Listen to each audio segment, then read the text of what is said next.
it together almost 3 hours, and it was very extensive. And we agreed on a lot of points. I mean, a lot of points we're agreed on.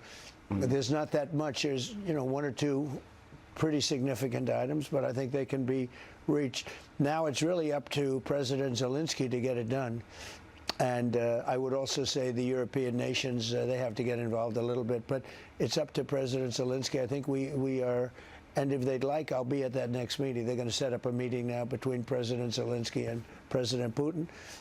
And myself, I guess, I didn't ask you about it. Not that I want to be there, but I want to make sure it gets done. And we have a pretty good chance of getting it done. If you had to grade it on a scale of 1 to 10?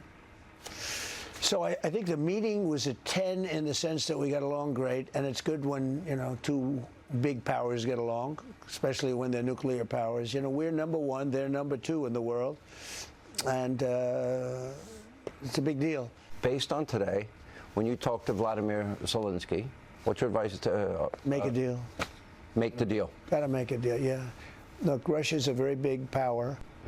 And they're not. They're great soldiers, and they have great, but they also have the best equipment. We have the greatest military equipment in the world, but they did have courage in fighting, and they're fighting a big war machine. And we, I think, are close to a deal, but I don't like saying it. I always say, if I'm really close, I say 50-50, because so many things can happen. But I think President Putin would like to solve the problem.